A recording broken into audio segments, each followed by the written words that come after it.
Daniel Stein, and I'll be presenting my Lab 2. Our aim of the lab was to find the difference between the point charge and the line of charge approximations. We got to determine net charge of the PCU tape.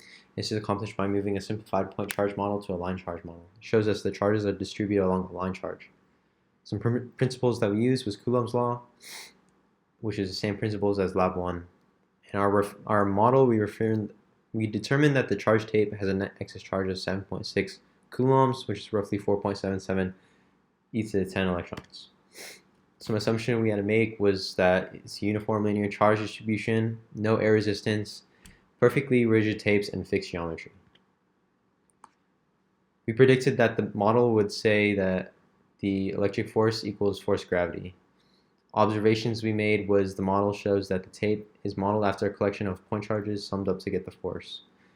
When compared to the first lab, the second lab provides more accurate prediction because it accounts for distributed charge on the tape. In point charge model, the distance between the two charges is assumed to be a single value. The second growth script code for Lab 2 is much more superior when compared to that of Lab 1. Instead of treating the tapes as a finite lattice charge, the second model treated the whole line as user-defined number of point charges. The total charge Q and mass M are distributed equally along those individual charges and represented by dq. The electrostatic force is then determined by adding all these forces up together. Our apparatus was laptop and glow script. Errors that we had was the distance, and it shows how hard it is to get precise measurements in a real world setting. Humidity and human error were also in Lab 1, but this lab we experienced code error, which we were struggling to get the point charges to go in the correct direction. In these figures, we can see in the positive on the left hand side, positive is force electric and negative is force gravity. The green arrows on the top tape show the electric field at the location of each point charge dq due to the bottom tape, which are the red and blue spheres. And on the right hand side, you can see the free body diagram, and it shows that obviously the electric force and the force gravity, and the dq shows the force equilibrium just like the left hand side model. These are calculations right here was Lab 1. This is a mix of Lab 1 and Lab 2, but as you can see here, we had our original calculation, our correct. It's different because we have a modified lab and it's more accurate, so it's going to be a different value. It's our code.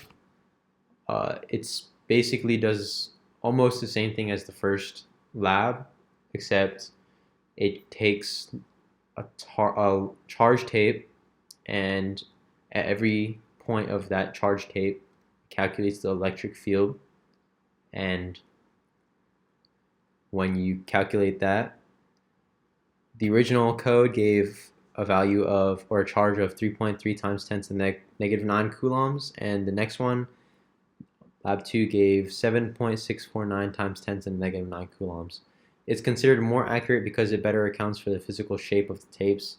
The lab demonstrates that even a small charge can create a significant electrostatic force, and it's way more accurate when you split that force into multiple charges across that tape.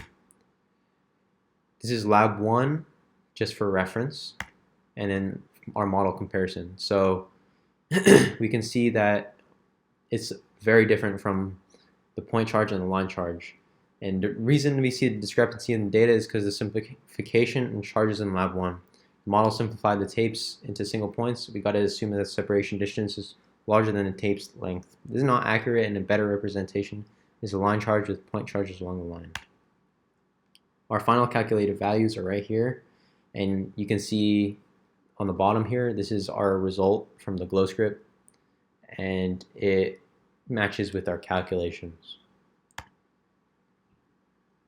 The line charge model that was used in the simulation was way more accurate because it shows the charges are actually distributed along the tape's lengths. It reflects the actual physics of having to calculate the charge at every position of the line.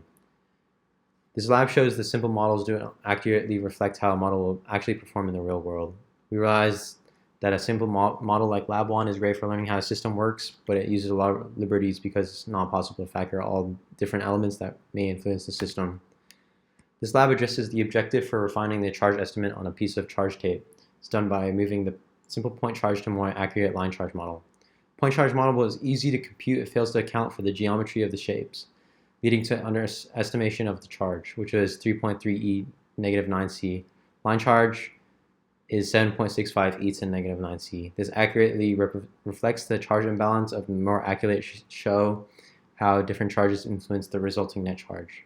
In conclusion, we learned that using a simplified model is indeed easier, gives us a quick explanation of the logic that the system may behave.